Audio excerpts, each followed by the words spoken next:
Madam ನೀನೇ ಅಷ್ಟೇ C M ಅವರು ನಾನೇ 5 ವರ್ಷ ಸಿ ಎಮ್ ಆಗಿರ್ತೀನಿ ಅಂತ ಹೇಳಿದ್ದಾರೆ. ವಿರೋಧ ಪಕ್ಷಗಳಿಗೆ ಬದಲಾವಣೆ ಹೇಳ್ತಿದ್ರು, ಅವರು ಒಂಥರ ತಿರುಗೇಟು ಕೊಟ್ಟಂಗಾಗುತ್ತೆ.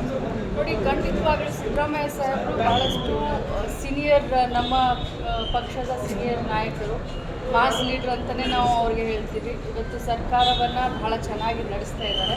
ಅವ್ರು ಏನು ಮಾತನಾಡ್ತಾರೋ ಅದು ನಮಗೆ ಆಶೀರ್ವಾದ ಅಂತ ಇಷ್ಟು ಹೇಳಲಿಕ್ಕೆ ಬಯಸ್ತೀನಿ. ಮೇಡಮ್ ನೀನು ಇನ್ನೊಂದು ಬಾಗಲಕೋಟೆಯಲ್ಲಿ ಅದು ಹುಡುಗರದ್ದು ಏನೋ ಸಮಸ್ಯೆ ಆಗಿದೆ, ರೇಪದ್ದು, ಅದು ವಿಚಾರಕ್ಕೆ ಬಂದಿದೆಯಾ, ನಿಮ್ಮ ಗಮನಕ್ಕೆ ಏನಾದರೂ ಬಂದಿದೆಯಾ?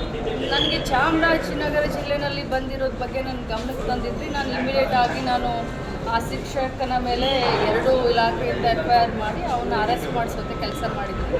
ಬಾಗಲಕೋಟೆಯ ಬಗ್ಗೆ ನನ್ನ ಗಮನಕ್ಕೆ ಬಂದಿರೋ ಮೀಸಲಾತಿ ವಿಚಾರವಾಗಿ ಕೂಡ ಮುಸ್ಲಿಮರ ಮೀಸಲಾತಿಯನ್ನು ಏರಿಕೆ ಮಾಡಬೇಕು ಅನ್ನುವಂಥ ಚರ್ಚೆಗಳಿಗೆ ಉಂಟಾಗ್ತಾ ಇದೆ. 2B ಇಂದ 10% ಇದೆ. ನೋಡಿ, ಈಗ ನಾವು ಪಂಚಮಸಾಲಿ ಮೀಸಲಾತಿ ಕೇಳ್ತೀವಿ, ಬೇರೆಯವರು ಬೇರೆ ಮೀಸಲಾತಿ ಕೇಳ್ತಾರೆ. ಜನಾಂಗ ಬೆಳೆದಿರೋ ಜನಾಂಗದ ಯಾವ್ಯಾವ ರೀತಿ ಮೀಸಲಾತಿ ಬೇಕೋ ಅವರು ಕೇಳುವಂಥ ಅಧಿಕಾರ ಹಕ್ಕು ಅವ್ರಿಗೆಲ್ಲರೂ